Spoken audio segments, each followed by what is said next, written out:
I still remember the cold, dismissive laughter that echoed in my ears when I first told them my dream. I was just a kid then, standing in the kitchen while my family gathered around the dinner table, scoffing at my words as if I'd announced I wanted to conquer the moon with a slingshot. "A painter?" my father scoffed, his voice thick with contempt. "That's a waste of time. You'll never make a living. You're just wasting your life chasing a silly hobby." My mother shook her head, her eyes filled with disappointment. "Why can't you be normal? Get a real job. This isn't something for a family to be proud of."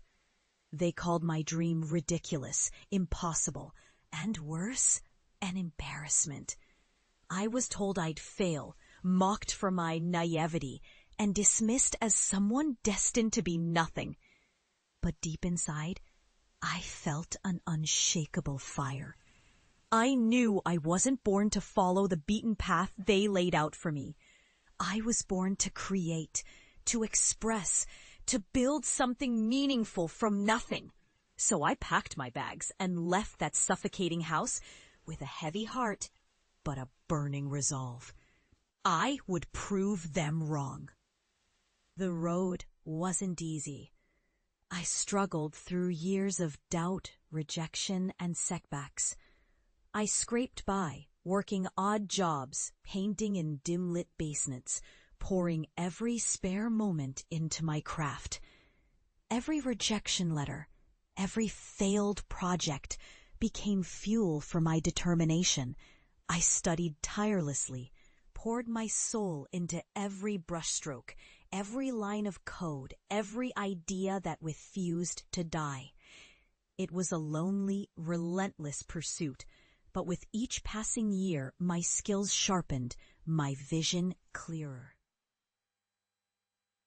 Eventually, I created something that caught the world's attention, a groundbreaking video game that blended storytelling, art, and innovation in a way that captivated players and critics alike. It wasn't just a game. It was a universe I built from my dreams, one that resonated with millions. The success was staggering.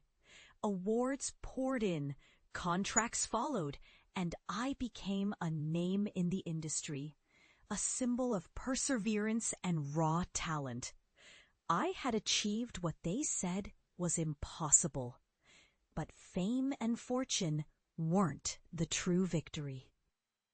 The real triumph was in the quiet moments I had spent alone in my studio, in the countless nights I'd fought to keep my vision alive, despite all odds.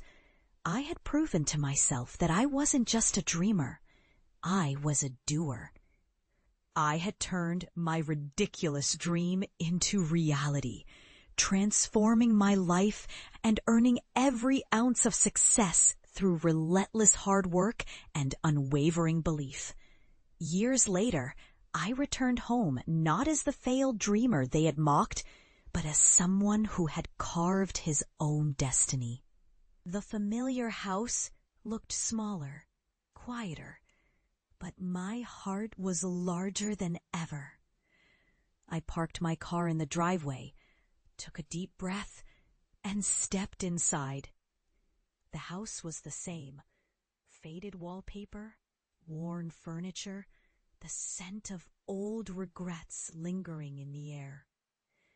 But what I saw next changed everything. My family was gathered in the living room, their eyes fixed on the television. They hadn't recognized me at first, but when I walked into the room, silence fell like a heavy curtain. My father's eyes widened in shock, then flickered with something unreadable, perhaps a mix of disbelief and curiosity. My mother's face paled, her hands trembling slightly. I stood there for a moment, then spoke softly. "I came back to show you something." I walked to the television and turned it on. The screen lit up with my latest game, a masterpiece of storytelling, art, and innovation. The comments scrolling beneath praised its originality, its emotional depth, and its breathtaking visuals. Awards and headlines flashed across the screen, celebrating my work. I could see their eyes darting from the screen to me, trying to process this reality. My father finally broke the silence.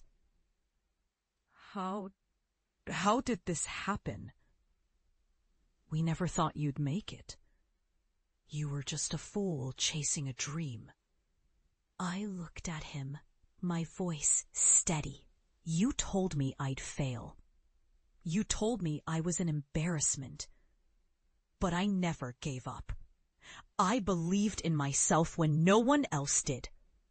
I worked every day through every rejection, every doubt, to become someone I could be proud of.